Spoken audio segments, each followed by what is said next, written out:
Hello guys, welcome back to our channel. हर देश में बन रही हर भाषा की फिल्मों का बार इस बात की गवाही है कि फिल्में देखना अधिकांश लोगों की पसंद है। फिल्मों की बढ़ती लोकप्रियता के साथ वो जमाने भी लद गए जब लोगों को सिर्फ सिनेमा देखने से मतलब होता था। वो दिन भी बीत गए जब जय संतोषी माँ देखने के लिए लोगों की भीड़ जुट जाया करती थी। अब लोगों की अपनी पसंद है, कोई कॉमेडी फिल्में देखना पसंद करता है तो किसी को एक्शन का तड़का पसंद है। इसी तरह मिस्ट्री फिल्मों की भी बहुत डिमांड रहती है। लोग रहस्यों से भरे कहानियां पसंद करते हैं। हर सीन के बाद उत्सुकता बढ़ती रहती है ये जानने की कि आगे क्या होगा। सोचिए, जब फिल्में देखकर ये हाल होता है तो भला जिस इंसान का जीवन खुद रहस्य हो उसके आसपास के लोगों को कैसा महसूस होता होगा। वैसे तो हर इंसान के जीवन से कोई ना कोई रहस्य जुड़ा होता है, लेकिन कुछ ऐसे लोग भी हुए हैं जिनका पूरा जीवन ही रहस्य बनकर रह गया। वीडियो में आगे बढ़ने से पहले अगर आपने हमारे चैनल को सब्सक्राइब नहीं किया है तो चैनल को सब्सक्राइब कर दीजिए, वीडियो पसंद आए तो लाइक कर दीजिए। तो चलिए आज आपको बताते हैं कुछ ऐसे ही लोगों के बारे में जिनकी कहानी पर अगर फिल्में बने तो एक अलग ही लेवल की मिस्ट्री ड्रामा देखने को मिलेगा।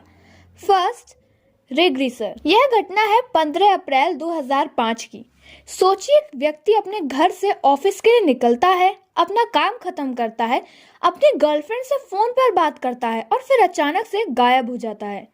वो भी ऐसा गायब नहीं कि कुछ समय बाद उसका या उसकी मौत का कोई सुराग मिल जाए, बल्कि वो इस तरह गायब होता है कि आज 15 सालों बाद भी उसका कोई अता पता नहीं मिला। हम ये बात कर रहे हैं अमेरिका के पेंसिल्वेनिया निवासी रे ग्रीसर का। रे का इस तरह से गायब होना सबको चौंका गया था। एक अधिवक्ता, एक बेटी का पिता, अच्छी खासी संपत्ति के मालिक रे के गायब होने के अगले दिन उसकी कार और सेलफोन उसके घर से 55 मील दूर एक नदी के किनारे से बर्बाद किया गया था। कुछ महीनों बाद रे का लैपटॉप तथा हार्ड ड्राइव नदी किनारे मिला। हार्ड ड्राइव बुरी तरह से नष्ट कर दिया गया था। आमतौर पर खुद में ही व्यस्त रहने वाले रे अपनी मौत के दिन एक अनजान औरत के साथ देखा गया था जो उसकी गर्लफ्रेंड नहीं थी। जहां उसकी कार बर्बाद हुई वहीं सिगरेट की राख भी मिली, जबकि हैरान करने वाली बात यह भी है कि रे सिगरेट नहीं पीते थे। इन सब के अलावा एक सुराग रे के कंप्यूटर से भी मिला। दरअसल रे के ब्राउजिंग हिस्ट्री में पाया गया कि उसने कई बार सर्च किया था कि हार्ड ड्राइवर को नष्ट कैसे किया जाता है। इन सब के बावजूद रे का कुछ पता न चल सका। कुछ का मानना है कि रे ने खुद से ही खुद को गायब कर लिया जिससे वो एक नई जिंदगी शुरू कर सके। वहीं कुछ लोग मानते हैं कि रे ने आत्महत्या कर ली।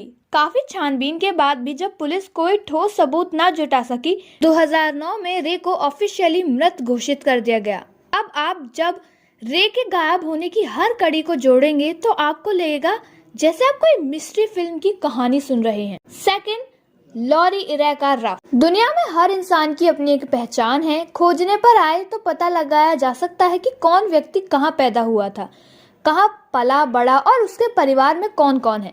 लेकिन अमेरिका के डलस की रहने वाली लॉरी इरेका रिफ की कहानी आम लोगों से अलग थी। लॉरी कैनेडी ने ब्लैक रफ से शादी की तथा दोनों डलस में बस गए। काफी सारे मिसकैरेज होने के बाद 2008 में लॉरी ने एक बेटी को जन्म दिया। सब कुछ ठीक ठाक चल रहा था। लॉरी की जिंदगी में अचानक एक तूफान आ गया। उसके पति को लगने लगा कि उनकी शादी कामयाब नहीं है तथा दोनों को तलाक लेना चाहिए। ये सदमा लॉरी बर्दाश्त न कर सकी और उसने 2010 में आत्महत्या कर ली। यहाँ तक की कहानी तो दुनिया में बहुत से लोगों के साथ घटित हो चुकी है, लेकिन हैरान कर देने वाली बात तो लॉरी की मौत के बाद सामने आई। उसकी मृत्यु के बाद जब उसके सामान की तलाशी ली गई तो उसकी अलमारी से कई ऐसे कागजात निकले जिसने उसके पति और पुलिस को हैरानी में डाल दिया। दरअसल मृत्यु के समय लॉरी की उम्र 42 यानी कि 42 साल की थी, लेकिन कागजात के हिसाब से 1988 यानी कि 1988 से पहले लॉरी कैनेडी नाम की कोई महिला थी ही नहीं।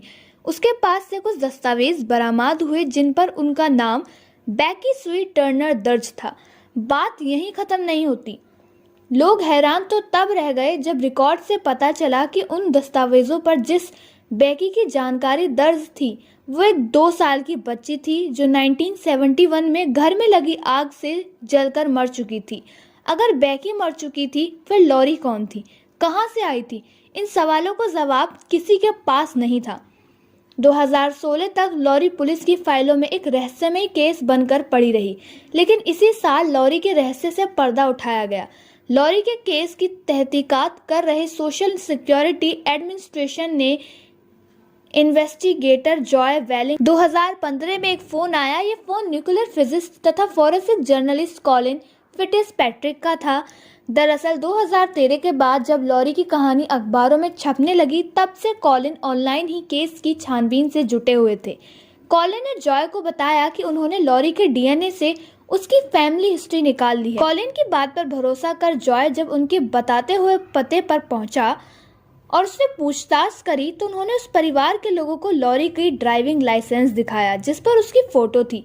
लाइसेंस को देखते ही परिवार के एक सदस्य ने चीखते हुए कहा कि ये तो किब्रली है। ये लॉरी की मां का परिवार था तथा लॉरी का असली नाम किब्रली मैकलेन था। जब वह 18 साल की थी तब अपने माता पिता से अलग होने के बाद वो घर से भाग गई थी। इसके बाद उसने अपनी पहचान छुपाने के लिए मरे हुए लोगों की पहचान अपनाई। अब आप ही बताइए कि अगर लॉरी के जीवन पर फिल्में बने तो क्या आप एक पल के लिए भी ऐसी मिस्ट्री फिल्म से नजर हटा पाएंगे? अगर आपको हमारी वीडियो पसंद आए तो इस वीडियो को लाइक करें, चैनल को सब्सक्राइब